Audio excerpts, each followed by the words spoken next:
Aquí se levantará la ciudad universitaria de Buenos Aires. En este lugar con tantas posibilidades de ganar terreno. Muy cerca de la gran ciudad, pero lejos de sus ruidos y problemas. Unido por los más diversos medios de transporte al Gran Buenos Aires, zona de influencia natural de la universidad. Junto al río, ese gran río al que inexplicablemente ha dado su espalda a la ciudad. Un año entero llevaron las tareas de planeamiento, hasta que el 27 de agosto de 1960, el Consejo Superior Universitario aprobó por unanimidad los planes definitivos. Todo está calculado. Apenas comenzada, ya pueden medirse, sin embargo, los frutos de esta obra.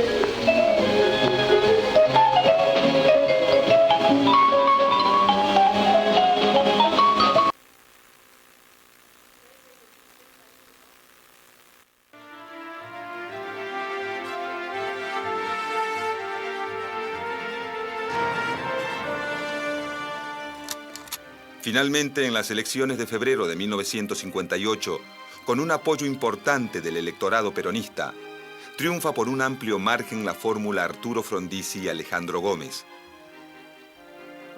En poco tiempo, las políticas desarrollistas impulsadas por Frondizi hacen que la economía argentina crezca de manera notable. Pero el aumento de la actividad industrial genera una masiva importación de insumos que rápidamente se traduce en inflación y déficit en la balanza de pagos. Los sindicatos peronistas, cada vez más descontentos con las políticas de Frondizi, lanzan un plan de lucha que incluye huelgas y ocupaciones de fábricas.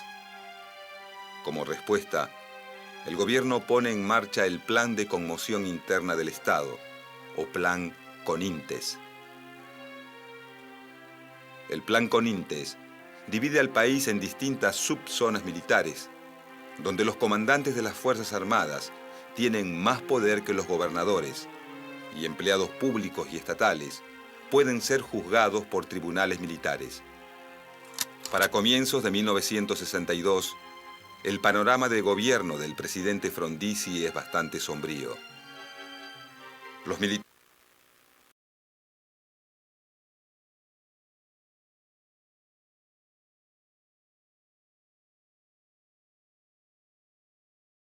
Hola.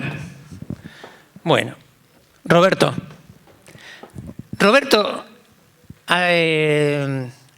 participaste en la dirección de obra de acá. Contanos un poquito, dale.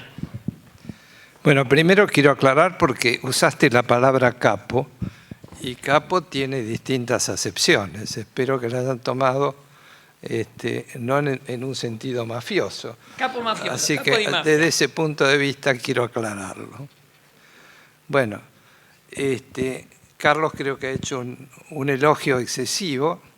Yo me tengo que tal vez presentar que desde el punto de vista de la universidad, en realidad, mi primer encuentro con esta obra apenas recibido fue, yo diría, en una etapa en la cual este edificio se estaba terminando y yo tuve a mi cargo el seguir la revisión y dirección de obra de un edificio que iba a ser destinado inicialmente a ciencias económicas y luego pasó a ser destinado a la Facultad de Ingeniería. Lamentablemente terminó siendo un estacionamiento. Ninguno de esos usos que a mí como joven ingeniero me había entusiasmado, decir, bueno, voy a salir de una catedral y de un edificio destinado a otro tipo de usos, como es la actual Facultad de Ingeniería. Pero bueno, veo que fue un fracaso. Como tal vez fue un fracaso llegar, porque tuve dificultades para llegar, hace rato que no venía a esta facultad, y me metí por la circulación de los colectivos. Y una vez que entró me costó salir, así que por eso llegué tarde. Con eso me estoy disculpando, mis intenciones fueron buenas, la realidad no fue tan buena. Disculpame, Roberto, ¿te molestaría si voy pasando con tu relato algunas imágenes como para que te inspiren? Bueno. Estas son unas imágenes que eran fotos en blanco y negro. Rescatamos 200 fotos que están en el archivo de la UBA, que no están procesadas, nunca nadie las abrió y tampoco se van a procesar porque creo que está pensado el trabajo para dentro de 2 años más. Y ahí se ve, y con algunos alumnos le pusimos con inteligencia artificial un poquito de movimiento. Pero ese es el pabellón 1. O 2, perdón. Estamos en la construcción de este y se ve atrás el pabellón 2. El pabellón 2. Y ahí se está haciendo el replanteo. No, yo en esa época no estaba en el equipo de Ciudad Universitaria. Todavía estaba estudiando en la facultad. Eso debe ser año 66, esa foto. Por eso, yo empecé el 1 de enero del 69. Mirá qué memoria. No, me acuerdo, pero hay fecha. Se ve Ese es el que 2. está terminada la estructura y se empieza a hacer el replanteo del 3 y eso es en 1966. Claro, que tal vez lo que puede... Tratando de ver foto a foto, pictograma a pictograma. Pero lo que puede ser interesante es el criterio que se siguió para organizar las etapas de construcción. Sí. Ahí está la pilotera que hablaba. Claro, primero se hizo la fundación, que había 2 tipos de fundaciones. Una con pilotes de gran diámetro, que eran para las columnas principales, y luego unos pilotes hincados que se utilizaban para lo que es la platea en el subsuelo de este edificio, que tiene, si no me equivoco, un módulo de alrededor de 4x4 y hay columnas que soportaban la losa de piso y los túneles de servicio. Y una vez completada esa etapa, se pasaba a la estructura de la ejecución, a la estructura de hormigón, que era un contrato independiente. Por eso está en esta etapa de construcción, en la cual el pabellón 2, igual que el 3, lo realizó Petersen Tilly Cruz.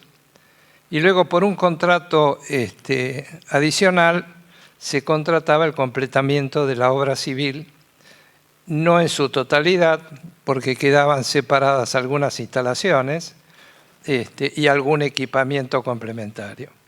Digo, para aclarar, eso es lo que me permite apreciar esta foto. Acá lo que están haciendo es, evidentemente, un hormigonado del pilote Franchi, que es un pilote hormigonado in situ. Te adelanté mucho, disculpa. Ya ahora, pasaste mucho, bueno. Sí, pasé mucho, pero me fui para arriba y me fui con los casetones que son una maravilla del diseño. Y si se llegan a ver, ahí están todas las estructuras de los casetones, que era chapa doblada, con un sistemita muy innovador, porque eso se desencofraba de abajo, y con esa estructura de chapas se ponían acá, no sé si se llega a ver que tiene unos soportes, se ponía un puntal de 4x4, se acuñaba el puntal y después se ponían los tableros de madera que se ven ahí. No sé quién diseñó esa estructura, seguramente alguna de las empresas, no sé si Petersen o algún subcontrato, porque el diseño es buenísimo. Y hay un documento que está en la revista, creo que es Nuestra Arquitectura, de un ingeniero que dicen, que era un socio de Petersen, que es el primero que trae el PERT a la Argentina. El PERT es el programa de programación de obra en tiempo temprano, que era una innovación de la NASA y en ese momento se hacían con tarjetas verificadas, ¿no? Sí, era César León Petersen. Era uno de los Petersen. Era uno de los Petersen. Uno de los Petersen que después terminó desvinculándose de la empresa. Bueno, la empresa tuvo una evolución a lo largo del tiempo y ahora está en los periódicos, pero ese es otro tema. Una quiebra. No, la terminó comprando el grupo Eskenazi. Sí. O sea que Petersen terminó perdiendo tal vez aquel prestigio constructivo que tenía, de capacidad de construcción. Petersen hizo la estructura del edificio Kavanagh, para ubicarnos, y además la del... El Kavanagh. El Kavanagh. Sí, el Kavanagh. Hizo el edificio de YPF como es en Diagonal Norte.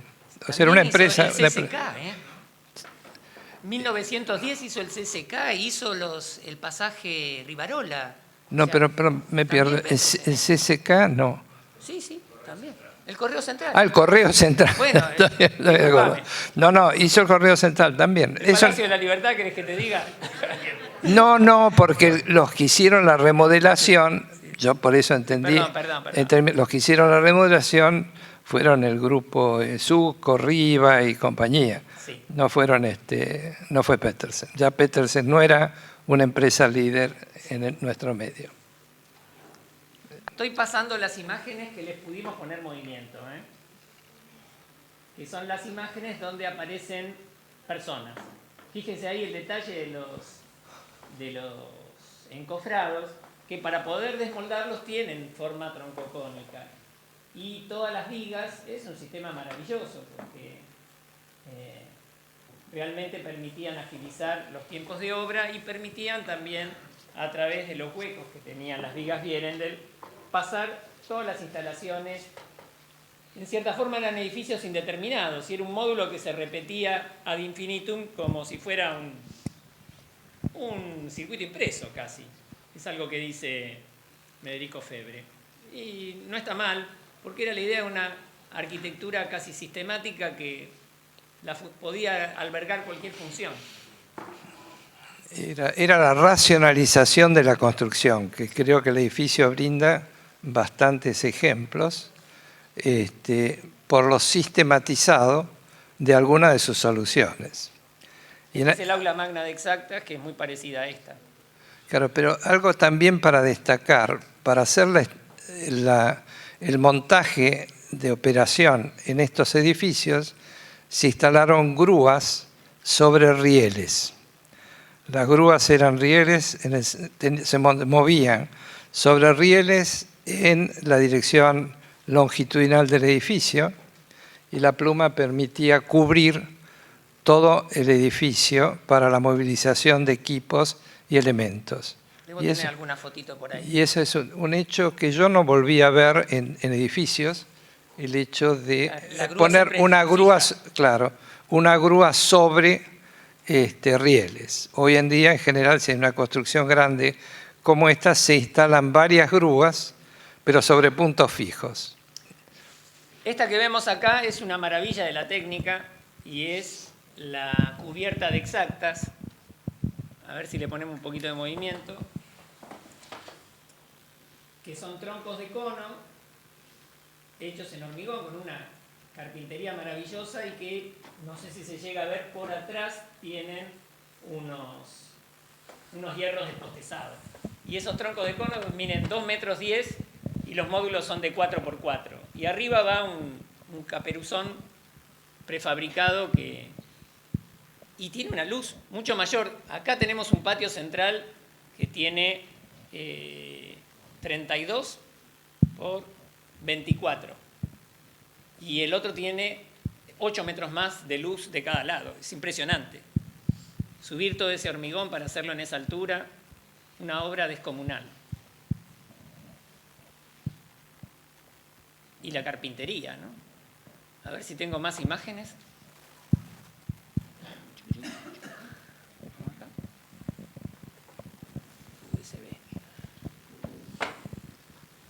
Bueno, esa es una obra que se ve, por suerte.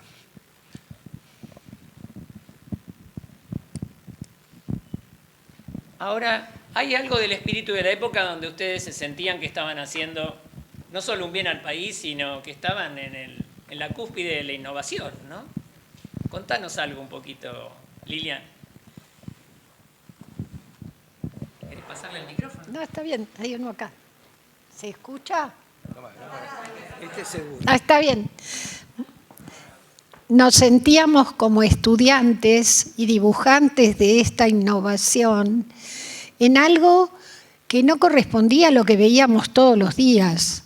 O sea, la obra que se estaba ejecutando en todos los lugares era una obra tradicional. Esto salía de lo común, era de una magnitud y de una realización que no estaba inclusive dentro de los planes de lo que se estudiaba en ese momento en la facultad. Los libros de prefabricación recién estaban ingresando a las librerías de arquitectura, que en Buenos Aires había 2, la que estaba en la Galería Pacífico y la que estaba en la Sociedad Central de Arquitectos, hasta que tuvimos una librería de arquitectura en la facultad.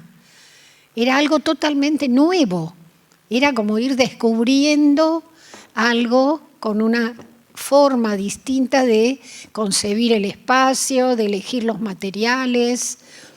Tecnología de los materiales era una materia que creo que acá, a través de ustedes, se vivían distintos los materiales. Creo que inclusive actualmente, con todos los grupos, llamémosle light, de permacultores, se está tratando de volver a descubrir los materiales originales de la construcción. Las casas de adobe, las casas de quincha, los torteados en los techos, todo ese tipo de cosas. Era un abismo. Si ustedes ahora por internet tienen acceso, ven lo que están haciendo los chinos con ciudades que parecen de acá a 200 años. Y se hacen y se construyen en 5 años. Estamos viviendo una situación parecida a la que nos tocó cuando se dibujó todo Ciudad Universitaria. Ustedes piensen que los sistemas de dibujo que usábamos nosotros era con una lapicera que se cargaba con un cartucho de tinta. Cada línea que fue dibujada acá fue hecha a mano. Llevaba horas y horas. Se dibujaba en calco y un error se borraba con gilet. Cosas insólitas para ustedes, que ni siquiera tal vez las escucharon nunca. Ahí está. Perdón. Como Roberto hablaba de las grúas. Ahí está la grúa, sí. Estas son las grúas que se desplazan. Estoy tratando de pasar imágenes y algunas están un poco ordenadas, otras están desordenadas. Acá se ven los casetones y acá se ven los cierres de los casetones laterales. Y ahí se ve lo que les contaba del puntal, cómo se acuñaban y cómo se metían los tableros. Sumamente ingenioso. Y se calculaba que con 1/8 de... Este es un gran edificio, tiene 120 por 70 y pico. Y está dividido en 9 sectores. Y van a ver las juntas de dilatación con Telgopor. Y con 1/8 de toda la superficie se garantizaba tener los casetones necesarios para desarrollar todo el conjunto. Y ser bastante veloz el sistema, ¿no? Acá hay imágenes, acá se ve la esquina, que algunos se la adjudican a Mies van der Rohe, pero yo creo que la diseñó antes, porque esto está tomado de un proyecto de 1950. Y el pabellón de Berlín de van der Rohe creo que es posterior. Acá se ve la maravilla que eran los encofrados. Los carpinteros eran artesanos de puta madre. Miren cómo quedaba terminado la losa. La losa superior que cubre deja unos 40 centímetros, los 2,10 metros del tronco de cono. Era para hacer una buena babeta. Sí, sí, claro. Bueno, acá están los premoldeados que se ven en el coronamiento, cómo enganchan. Después hubo otros premoldeados que eran para control. ¿Esta es la oficina de ustedes? Sí. Ahí está la oficina que tanto hablaba. Sí. Esa es Docu. Eso es Docu. Docu lo llamaban al equipo de documentación. ¿Cuántos eran, Lilian, en Docu? Más o menos 20 personas. 20 personas. Sí. En 8 años de trabajo, no sé si fueron 8 años o 6 años o 4 años, pero hicieron 3.125 planos, que es lo que hay en la facultad, y no son de acceso libre. Piensen que cada uno estuvo dibujado manualmente. No existía otro sistema de trabajo.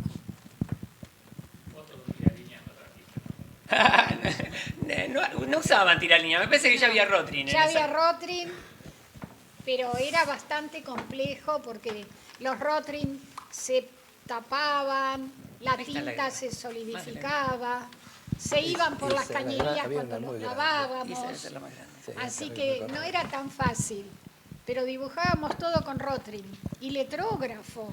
Miren la playa de premoldeados ahí. Y acá los herramientas que ahí eran diseño de Fiji o Sí. eran de Osvaldo. Eduardo y Osvaldo. Fischer y Oficio, Osvaldo. Osvaldo, los dos. Y acá en la terminación de la cubierta del 2, ahí ya terminada la losa. En los cerramientos Sí. Fischer proyectó los Burletes. burletes de goma. También una innovación maravillosa, porque es casi un Corting Wall para la época. Coppi lo dejó en la línea de fabricación. ¿Sí? Hubo que desarrollar carpintería nueva para todo esto, porque acá era un vendaval. Estamos al lado del río, tiene un cierre casi hermético. Es muy bueno el diseño, a pesar de que Y después... ese diseño no generó ningún royalty para Fischer. Claro, y se hicieron acá y lo hicieron con Industria Nacional, o sea, las ideas del desarrollismo. Y así como fueron las ideas del desarrollismo acá en la Argentina, lo mismo fue el túnel subfluvial, lo mismo fue como es la Biblioteca Nacional, lo mismo fueron grandes obras que se hicieron, la terminal de Córdoba, no sé, infinidad. Y lo mismo el desarrollismo acá fue el desarrollismo en Brasil, con Kubitschek, con Brasilia, con Lina Dobardi, con todas esas cosas que ustedes ahora quizás están viendo en arquitectura. Vamos a ver algunas imágenes y por último les voy a mostrar los planitos de obra que son una maravilla, si es que los encontramos. Y contanos algo más de... bueno, yo quería conocer a quién fue el equipo de diseño y todos hablan muy bien de Osvaldo como jefe De grupo, de grupo sí. de diseño y todos hablan de quién fue el dibujante más detallista, que fue Fischer, que ustedes comentan, y que era una persona dedicada también al aeromodelismo, no, a los trenes, al modelismo de trenes, A los trencitos. a los trencitos, era un fanático. Y terminó siendo ministro de Obras Públicas de Corrientes. Sí. Pero algo que tal vez es una anécdota, mientras estuvimos dibujando, estuvo de visita un tiempo, dibujando con nosotros, el arquitecto Caminos. Eso. Y él trabajaba, era una persona muy bajita, muy delgada, y trabajaba con lápiz 6H. Sí, Trabajaba con lápiz 6H en el calco.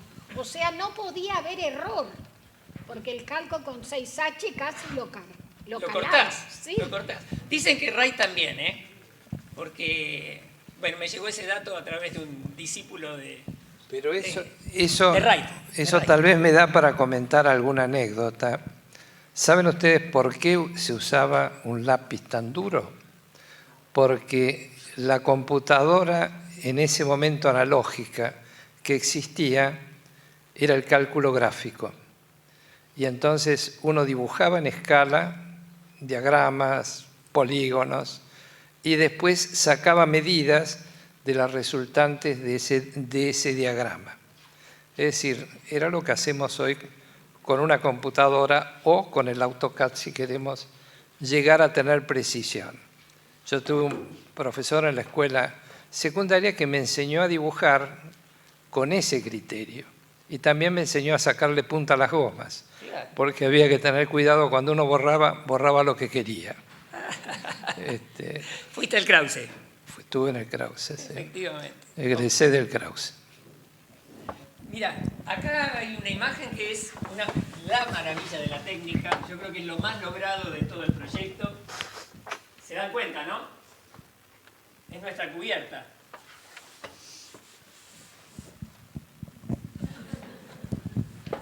Silencio en el aula. Una maravilla atómica. Mientras la otra cubierta tiene 2,10 metros, esta la reducen y tiene 1,10 metros.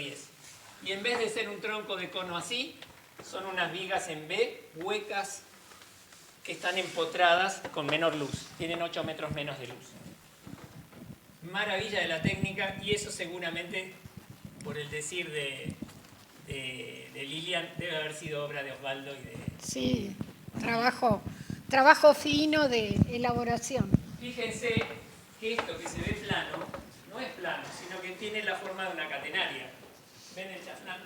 Es como un panteón aplanado. Y esas vigas que son triangulares son huecas. Y a su vez están postezadas. Tienen unos hierritos adentro donde se los torsionó para generar presión. Todo eso para que entre la luz. Para que entre más luz. Porque la otra, si van a visitarlo, lo ven lúgubre. Tiene unos huequitos de 60 por 60, mientras que esta tiene unos huecos de 230 por 230. Es una maravilla. Imagínense que son huecas. Tenías una foto antes de la... Sí, tengo una foto mejor, pero esta es la original, del proceso de obra. Y miren el proceso de obra, cómo era hasta el pabellón 4. Y el río ahí todavía faltaba rellenar. Por eso, cuando conseguí esto, me maravillé. Y dije, esto no. Miren en la cubierta en pleno proceso de obra. ¿Cómo es que no aparecía ninguna imagen? Algo que duró tantos años. Ahí está el testimonio. Bueno, acá aparecieron. Cuando aparecieron las imágenes, otro amigo me dice, Carlito, tenés que mostrarlo. Lo expuse en el primer Congreso Argentino de Historia de la Construcción, hace poquito. Y vamos a ver la documentación, porque todavía sobre esto da mucho para hablar. La ventaja de esto es que a partir de las 200 fotos que pudimos sacar del archivo de la UBA, que no son públicas, podemos saber en qué época se hizo cada cosa. Porque imagínense que esto empezó con Frondizi y no vio nada de la obra. Frondizi no vio absolutamente nada. Frondizi es de 58 al 62. Después viene Guido, 62 al 63. Todo lo se encaminó durante Ilia, que fue el que puso la plata. 63-66. Por más que era adversario de Frondizi, las obras siguieron. Ilia no era desarrollista, pero seguía sosteniendo la política radical y la política de inclusión y de desarrollo de las universidades.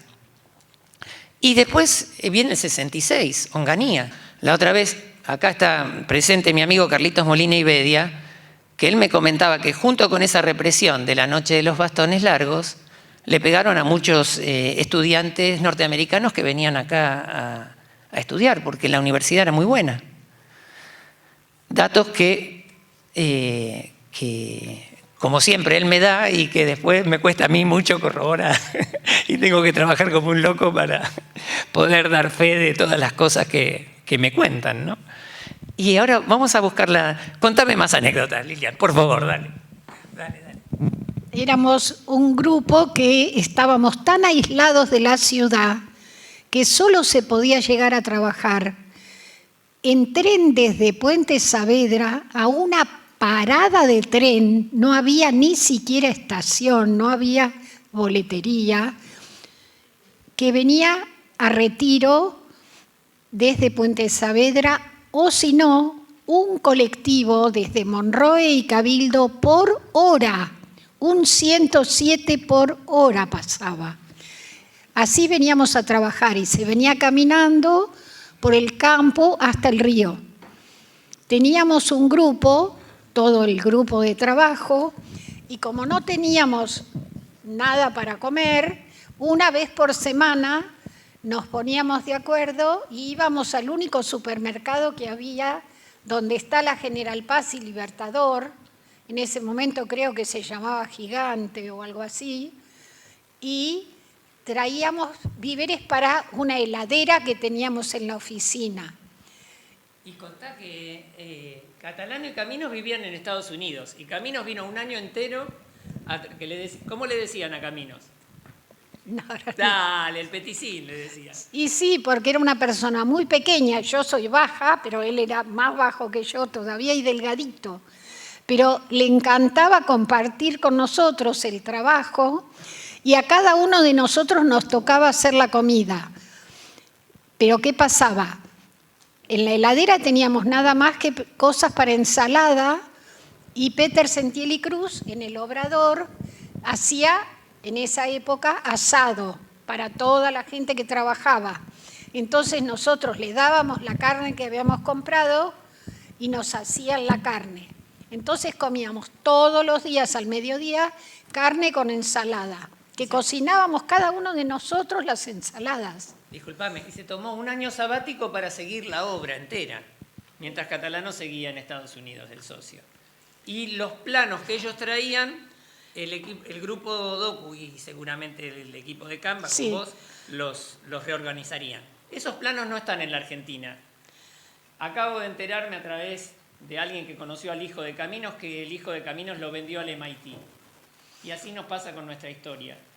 Todos los documentos terminan en Estados Unidos y terminan perdidos. Pero este documento, que es la documentación que logramos que se logró escanear, está firmada por, lo ven acá, no sé si llego a agrandarlo. Dice Caminos, Catalano y Camba, año 69, ¿para qué toqué? Acá aparecen todos los herrajes y los manijones que seguramente habrán diseñado Fischer y Sí, y seguro. Osvaldo, con una precisión maravillosa. Alguien me pedía, vos Mota me pedías los cortes, mirá, acá está Gustavo, mirá, a pedido tuyo los cortes, el plano de la fachada, el despiece de cada uno de los paños fijos, de las carpinterías numeradas. Vamos a la que sigue. No se pueden imaginar lo que era dibujar cada una de esas ventanitas. La ventanita del amor. No existía el offset. Acá están, opa, ¿para qué toqué? La carpintería. Las escaleras, lo que era trabajar las escaleras, que hay muchas en el La edificio, puerta de acceso. para que quedaran todas iguales. Ahí la tienen con los cortes, con los detalles. Hechas con una dedicación y un amor, y todas parecen iguales, ¿eh? Como si hubiera sido una sola mano. Como si hubiera sido la computadora en AutoCAD. Vamos a ver. Acá me pregunta Roberto quién es la firma. ¿Quién lo firmó? ¿Ves? Dice título, cerramiento exterior, escala 1 en 20, CEF. Hay una firmita ahí chiquitita que no sé de quién es. Eduardo Fischer. Eduardo Fischer, sí. Ah, mirá, la reconocen, vamos todavía. Carlos Eduardo Fischer. Carlos Eduardo Fischer, mirá. Pero era el que más dibujaba, ¿qué hacía? No se levantaba, no movía. No, la carpintería era especial de eso. Él hacía carpintería. Bueno, a mí me interesaba saber quién le puso tanta onda a la carpintería, al sistema constructivo de los paneles móviles del cuarto piso, también fue Fischer, y también a la cubierta, que es una maravilla, casi una escultura. El cierre del patio central. Acá fallaron las carpinterías porque usaron, o sea, no falló el diseño, fallaron las manivelas. Se usó un material que se llama Zamac, parece que hay 4 tipos de Zamac, y era la primera vez que lo hacían. En Estados Unidos y en Canadá es re habitual ese tipo de carpinterías a molinete o a torsión, y andan bárbaro. Y acá se ve que era la primera vez que las hicieron y falló la aleación, anduvieron para el demonio. Acá está el corte. Bueno, acá están las escaleras que vos nombrabas, Lilian. Acá están todo el diseño de los manijones, de las carpinterías, los baños, que son una maravilla de la técnica y de la higiene, obsesivos con la higiene, con ese zócalo sanitario. Acá se ven lo que les decía, parecen premoldeados, pero no, son hechos in situ. Y acá se ve la planta con la tapa superior de las vigas en B, el techo del patio central, los desagües. Bueno, mucho tiempo se llovió, pero era el problema de las juntas de goma que se quemaron después de 50 años o de 40. Acá se ve las bases, Acá los parasoles, los detalles de los prefabricados, que esos anduvieron mal. Las escaleras que vos decías. Bueno, pero por qué anduvieron mal fue un ejemplo también de innovación. Ahí se usó un hormigón alivianado por el tamaño del parasol. Las placas. Se usó leca, ¿no? Se usó leca. Que debe haber sido una de las primeras veces que se usó leca en la Argentina. Y por eso digo que fue una avanzada, porque no era común acá, pero era común en Estados Unidos. Los americanos lo usan sistemáticamente. Y el problema que tiene la leca que absorbe agua y la va largando con el tiempo y genera un medio relativamente ácido, y no se tenía experiencia suficiente y se usaron diámetros muy pequeños y con bajo revestimiento sobre la armadura, y eso generó la corrosión. Pero la corrosión ahí estuvo incentivada porque no se hizo un tratamiento superficial sistemático en cuanto comenzaron a aparecer pequeñas manchas de óxido, claro, que con eso hubiese funcionado relativamente bien. Así que, pero eso fue consecuencia de, a veces, de la innovación aplicada, que hay que ser tal vez prudentes, pero también la construcción siempre tiene algo de aventura. Y fue una gran aventura. Y ese parasol yo no lo viví cómo lo construyeron, pero conocí la historia en detalle después y intervení después cuando apareció el problema de corrosión. Y bueno, ya es otra historia. Es otra historia, es hacer ya arqueología. Disculpame, mostré esta imagen porque es una maravilla. Parece una escultura, una obra de arte, y son todo el análisis de carga y todas las columnas, desde la planta más alta hasta la más baja, y cómo se va transformando las armaduras. Es una joya este planito. Pero en esto, además de lo estructural, lo interesante es ver cómo se integra una forma a las instalaciones que pueden estar asociadas a la estructura, porque esto permite dejar 4 espacios por los cuales pueden circular en vertical instalaciones verticales. Y entonces, toda esta obra es un ejemplo. Yo lo conocí más a Catalano que a Caminos. Tal vez es un ejemplo de la concepción que tenía Catalano y que tenía Camba sobre la racionalización que tenían que tener las construcciones, y además sobre la durabilidad. Es decir, esto se pensó siempre como edificios para un trato rudo. Todos habían sido estudiantes. Claro. Y todos habían sido rudamente tratados. Ustedes calculen los años que tiene el diseño, los años que se está usando el edificio y está funcionando bien. Mantenimiento cero. Mantenimiento cero, y no ha tenido ninguna corrosión severa a través de 50 años de uso. Yo creo que mirando detalles constructivos, uno los ve a través del tiempo, y yo diría el tiempo que se dedicaba a una cupertina en el borde de un solado, los ensayos que se hicieron sobre el piso que se colocó, que a veces es bueno mirarlo porque... Contalo, porque el piso está impecable.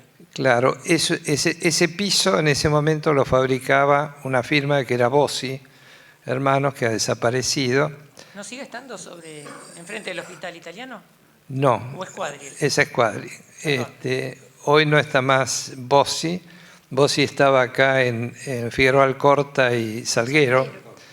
Y él hasta llegó a instrumentar mayor presión de compresión en la fabricación de mosaicos. Contá, ¿qué se hace con una prensa? ¿1.200 toneladas tiene la prensa? No, tenía 100 toneladas de capacidad de presión, para un mosaico de 40-40. ¿Y es granítico No, o es cerámico? es un semicerámico, o sea, el agregado de partículas que tienen son cerámicas. Bueno, con ese mismo sistema se había hecho el piso de la estación del ferrocarril Mitre, que debe ser uno de los lugares de mayor exigencia de piso, y se lo cambió porque era feo, no porque estaba deteriorado. Sí. Así que, Pasale a Roberto que también quiere comentar. Yo quería comentar. Rodolfo. Toma. Originalmente, ¿se escucha? Originalmente el edificio estuvo preparado para calefaccionarse con agua caliente. La caldera de 6 metros de largo tenía 6.000 litros de agua y debajo de la caldera tenía toda una parrilla de gas y los gases que producía esa combustión se evacuaban por una zorra de humo de 3 metros por 3 metros y 300 metros al río. Eso había que prenderlo despacio para que se calentara lentamente y después se le daba potencia. Un día, una ordenanza la prendió de golpe, le dio máxima potencia, se produjo a mitad de zorro de humos un tapón de hielo frío, retrocedió toda la combustión y la explosión hizo saltar la caldera para arriba y cuando cayó destrozó 8 bases de hormigón armado. ¿Eso fue en exactas? Eso fue Sí, en Acá no hay. Acá no hay, eso fue en exactas. Acá no en tenemos exacta, sí. elevación. Acá se cortó el chorro del dinero y se terminó los ponchazos. Exactas, por suerte, se terminó bastante bien. Pero exactas empieza en el 62, se termina la estructura en el 66 y se completa recién hasta el 70. Fueron muchas obras complementarias para hacer todas las instalaciones, porque exactas tiene todo lo que es físico-química, laboratorio, complejísimo. Y le tuvieron que poner mucho más equipamiento. Y nosotros quedamos a la deriva casi sin los pisos. Y acá arquitectura empieza a funcionar a partir del 72, 71, 72, y ya no había más plata, estamos hablando de... Había terminado Onganía en el 70 y ya viene Livingston y después viene Lanuse. Y ya se creía que la facultad no había que ponerle un peso más. Y es más, era el momento del cierre de las facultades. Ahí se cierra sociología, se cierra filosofía, se cierra psicología. Y es más, en algún momento esta facultad de arquitectura se pensaba que iba a ser prescindente porque eran muy revoltosos los de exactas y los de arquitectura. Así que, bueno, Rolando García estuvo... filosofía,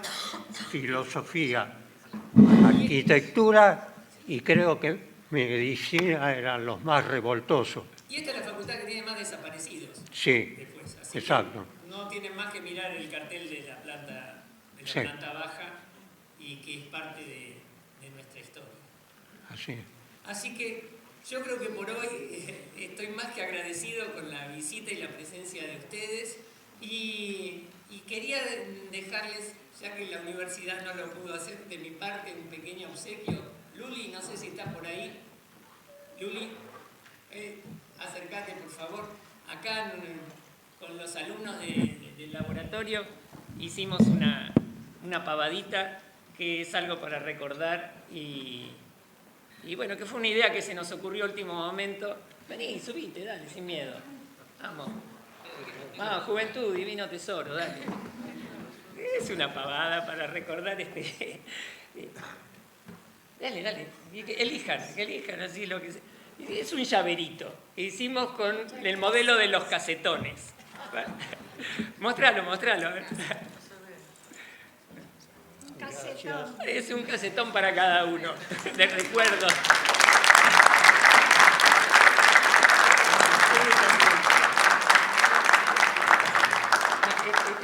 ¿Puedo hacer una pregunta? Sí. Ustedes, el pabellón 5, no sé, pero el pabellón 4, ese que está acá al lado, ¿se podría continuar? Gracias, Luli.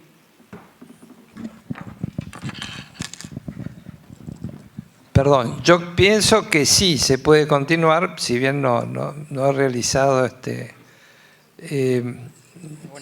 ningún estudio en particular. Hay alguna idea de tratar de seguir las construcciones en Ciudad Universitaria y a través de la Facultad de Ingeniería se estuvo pensando en la posibilidad de utilizar ese edificio, pero hasta ahora tiene asignado otro destino, así que no sé cuál será la evolución. Ingeniería está tratando de ampliar su espacio con un incremento de superficie ahí en Las Heras, y es el tema que está evaluando y analizando con la universidad. Yo así vería tal vez coronado aquella ilusión cuando empecé trabajando como ingeniero en lo que podía ser una facultad de ingeniería. Y realmente creo que sería una buena idea, porque algo que no comentó Carlos, una de las condiciones que creo que llevó a que se interrumpiera este desarrollo fue un problema que ocurrió bastante serio en México en las Olimpiadas, en que la ciudad universitaria fue ocupada o tomada por los estudiantes y protestando, y en esa época nuestros comandos militares pensaron y tuvieron miedo que los estudiantes hicieran algo parecido acá. Ese es el rumor que yo escuché con cierto sustento para que este proyecto se parara. Sí, no sé si es leyenda. A mí esto me lo contaron hace muchos años, pero yo he sido y soy todavía profesor en la Universidad de Buenos Aires, pero he sido también profesor en la Universidad Tecnológica y he vivido lo que implicó para los estudiantes el que se habilitara una especie de campus, que es el que tienen ahí en el sur, y realmente esa imagen de haber dado clases en el edificio viejo, antiguo, y el haber ido a ese lugar y la respuesta de los estudiantes fue totalmente distinta. Creo que el estudiante en contacto con un medio natural y ver a los chicos sentándose sobre el pasto y tomando el entorno como parte de su formación es algo que nos estamos perdiendo a veces con edificios que están destinados a otro fin. Y si uno va y recorre en el mundo, ve que los campus universitarios en alguna medida enseñan a que se conviva de otra manera por parte de los estudiantes. ¿Sí? Bueno, es tal vez una reflexión de haber tenido esa experiencia. ¿Querías decir algo, Rod? Sí, yo quiero agradecer la invitación, porque es un orgullo volver a entrar a la gloriosa Facultad de Arquitectura, a la UBA.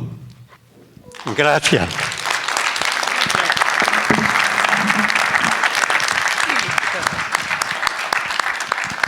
Además, yo quiero señalar la sorpresa que experimenté cuando hace no mucho tiempo alguien me llama por teléfono diciendo que estaba interesado en analizar algo sobre la ciudad universitaria.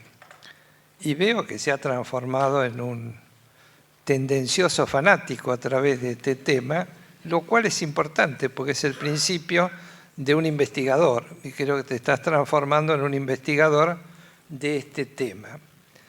Y lo que creo que no te comenté, que en una semana antes o 2 semanas antes, tuvimos una reunión con el vicedecano de Ingeniería, con el ministro de Obras Públicas de la Ciudad de Buenos Aires y con el presidente del Consejo Profesional de Ingeniería Civil, precisamente para tratar el tema de una posible expansión de Ciudad Universitaria. Ya tenemos los diseñadores, a los jóvenes diseñadores. Sí, me habías comentado, sí, te agradezco. Y yo me acordé de algo que también está otro amigo y también impulsor, que es Gustavo. Me gustaría que cuentes algo, Gustavo Brandari, vos que estuviste, dale, viendo la obra de Catalano y lo que contaste del centro de estudiantes. Te paso un poquito. Y una cosa que me olvidé de decirlos, que todos estos radicales desarrollistas, todos pensaron en esa frase maravillosa de Deodoro Roca, que era una vergüenza menos, una libertad más. Y ellos creyeron que construyendo una ciudad universitaria teníamos una libertad más. Gustavo es un amigo, hola, historiador de la casa, trabajó mucho en la historia de la ciudad universitaria y el otro día me contaste que estuviste en Harvard, en el centro de estudiantes, en el MIT, perdón. Y contanos un poco el espíritu, porque era el espíritu de cómo se vivía. Un edificio muy parecido a este. Y contanos algo, dale. Bueno, buenos días. Estoy completamente sorprendido porque hace muy pocos días Carlos Colavita me invitó a venir acá y yo dije, bueno, voy a tratar de entrar disimuladamente para que nadie me vea, porque lo interesante es escuchar. Y ahora veo que Carlos me vio y me invita a usar el micrófono. Yo entré a la facultad en 1973. Hace poco una investigadora vio fotos que yo tengo de 1973 y me preguntó, ¿por qué quisiste venir a la facultad? Y dije, y bueno, porque uno esperaba materia gris, no hotelería. Y esto era realmente un páramo en ese momento. Y he visto desde 1973 cómo poco a poco se ha ido completando. Algunos momentos fueron muy felices, como la época del decanato de Juan Manuel Bortagaray, donde por primera vez vimos diseño en el espacio interior. La movida cultural de la facultad en ese momento fue impresionante, pero cuando yo venía en mi primer año de facultad, llegar a Ciudad Universitaria era todo un logro, era más o menos como entrar en la selva amazónica. Y teníamos que subir por una escalera de madera. ¿Cómo? Sí, exacto.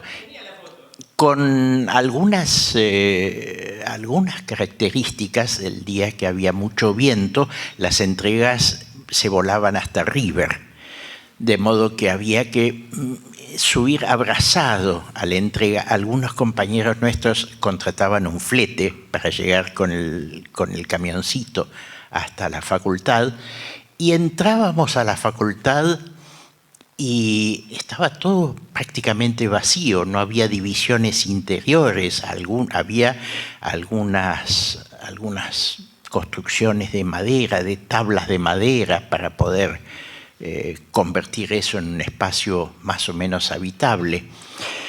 La facultad era muy distinta en primavera que en invierno, porque en invierno era un freezer.